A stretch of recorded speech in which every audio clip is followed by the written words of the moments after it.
So, hello guys, what's up? It's me again, Alicia nyo, at nagbabalik ulit para sa ating panibagong video. So, mga minamahal, talaga nga namang siguro ko napikon itong si Senate President Chis Escudero dito nga po sa feeling VIP.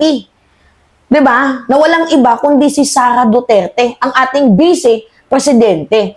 So, ngayon nga po mga minamahal, ni real talk. Oo. Actually, maganda yung ginawa ni Chis Escudero para naman kahit papaano nasasampal ng katotohanan. Itong si Sara Duterte na wag kang feeling VIP. Walang espesyal sa'yo. So, napikon ata itong si Chis. Nireal-talk niya, mga minamahal, itong si Sara Duterte. O, nakikita niyo yung balitang yan?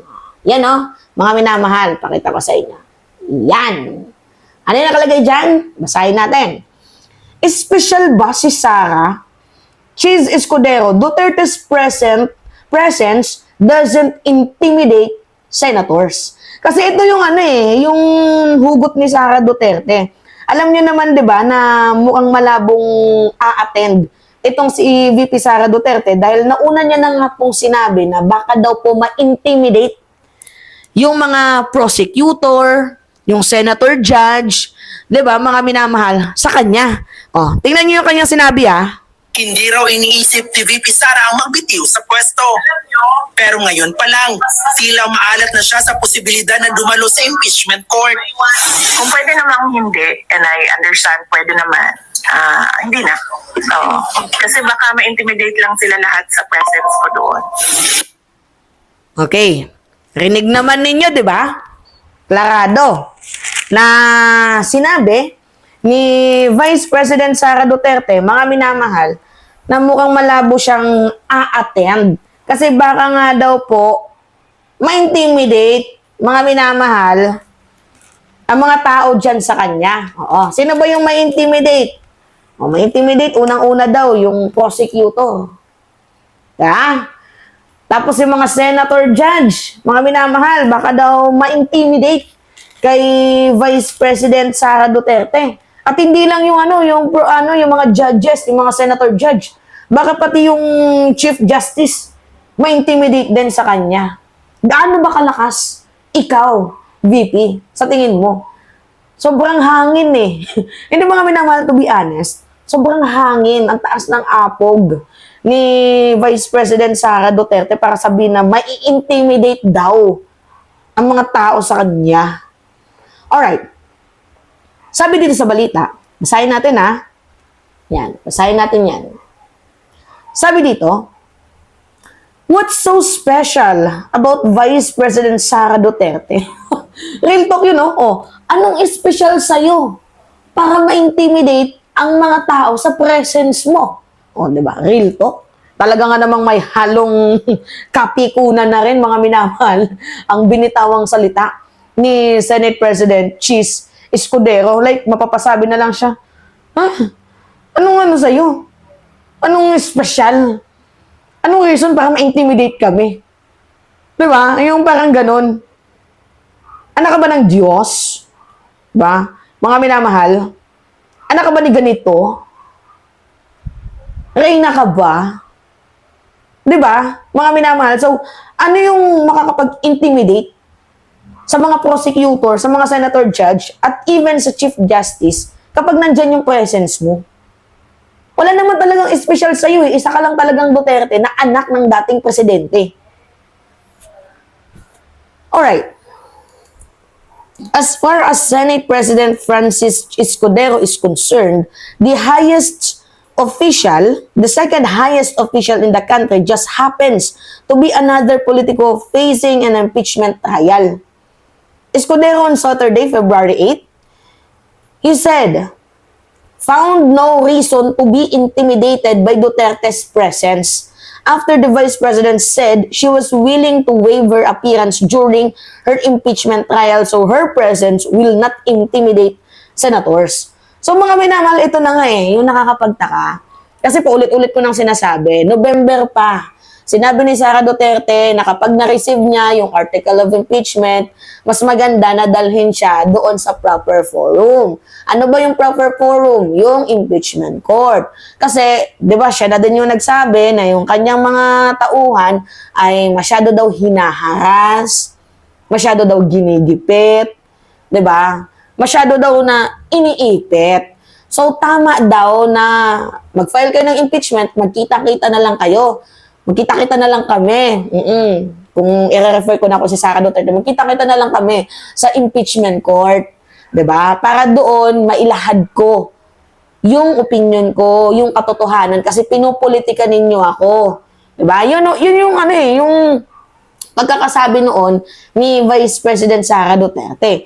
Now na ikaw ay na-impeach na, bakit urong-sulong ka na?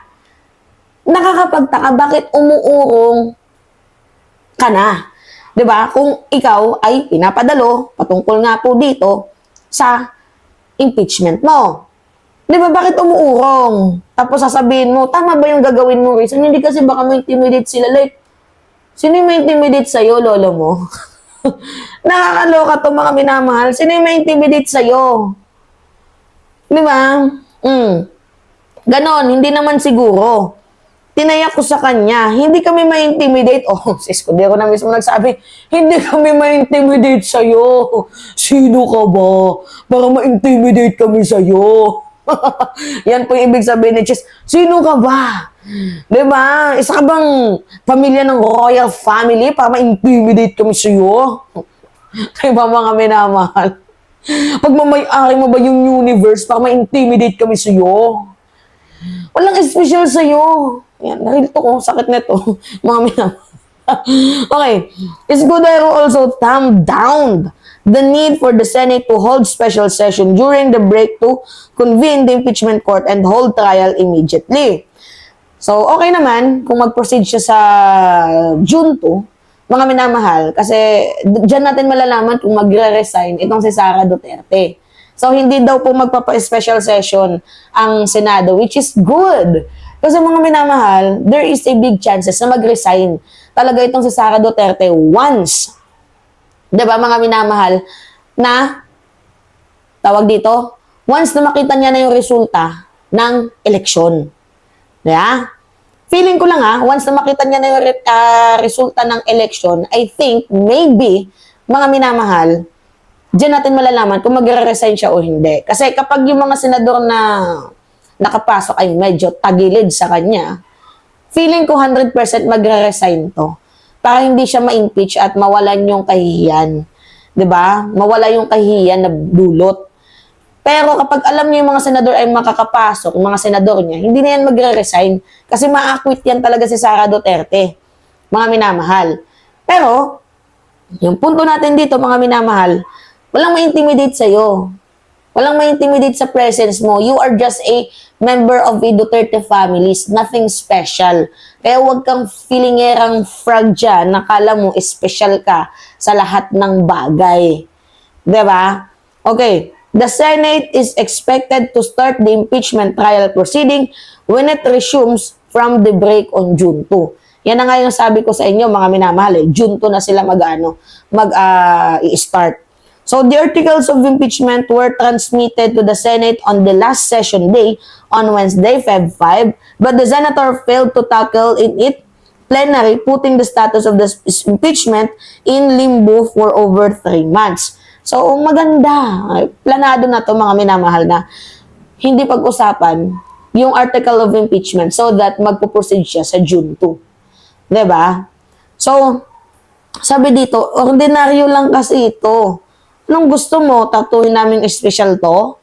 Special ba si BP Sara para tatuhin namin special? Sakit nun, mga minamahal. Na-real talk, ordinaryo lang kasi to eh. Diba? Ano bang gusto mo? Tratuhin ka namin espesyal? Ano bang espesyal sa'yo para tratuhin ka namin ng ganyan? Na-hurt ka ba, BP? Okay lang yan. Diba?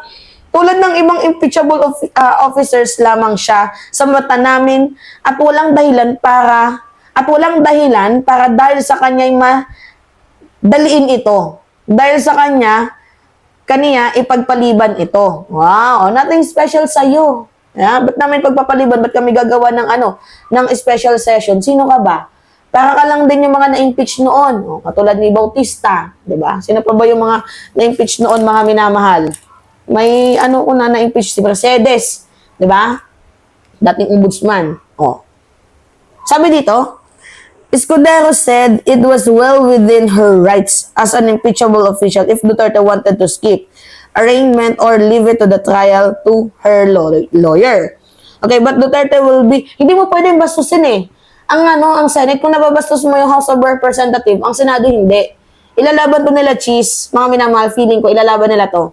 But Duterte will be required to attend hearings when a witness need to identify her through the course of the trial. So, kung yung House of Representatives nagagawa mong bastusin, nagagawa mong kupalin, tarantaduhin, well, mga minamahal, ang Senado hindi.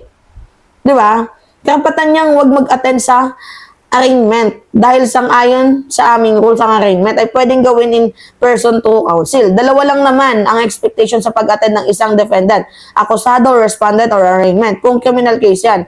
Pero hindi kailangan sa impeachment. Kung kailangan siyang i-identify ng isang testigo para matukoy ng open court na siya'y nandoon, yung kinakailangan niyang mag-attend for identification purposes mula sa magkabilang panig. Actually, kailangan yan siya, mga minamahal. Kakailanganin yan si Sara Duterte, yung presence niya, ill-gotten wealth, sa confidential funds. Wala mga ipapatawag yan siya, mga minamahal ng kanyang mga kabaro. Si BP yung dyan eh. Diba? Tapos lalo pa, mga minamahal, sa issue din ng assassination attempt niya sa ating presidente. Kailangan niyang umattend doon kasi siya mismo, diba, ang nagbigay ng attempt, nagbigay ng takot, nagbigay ng threat sa ating presidente. Alright, mga minamahal, yun po. Diba? What a nice say, diba? What a nice word na binitawan ni Quezon. Alright, mga minamahal, pahingi lang po ko ng comments. Uy, lagi kayong magko-comment sa ating live, ha? Sa ating vlog din. Tapos, i-like ninyo itong ating video. Napakahalaga po sa akin ng nilalike yung video na to. Kasi, nakaka-boost niya ng ating algorithm. Pag nilalike niyo yung video natin, nakaka-boost yan ng algorithm para naririnig ng maraming Pilipino yung boses natin. I-subscribe nyo din, mga minamahal. Kasi yung pag-subscribe nyo, parte yan ng pagmamahal nyo sa ating channel at parte din yan ng paglaki ng ating komunidad. 'Di ba? Sa ating minamahal channel, which is yung Alicia's Commentaries. So pag nag-subscribe kayo, mga minamahal, imagine nyo yung boses natin napapalawak. 'Di ba? Nalalabanan natin yung fake news. 'Di ba? Tapos kapag i-hit naman ninyo yung notification bell, lagi kayo nagiging updated sa mga video na kino-content natin, paparating na content, mga fresh, sariwang balita. 'Di ba? So, yun po, mga minamahal. Anyway, it's me again, Alicia nyo, at nagbabalik ulit para sa ating panibagong video. Maraming salamat, mga minamahal.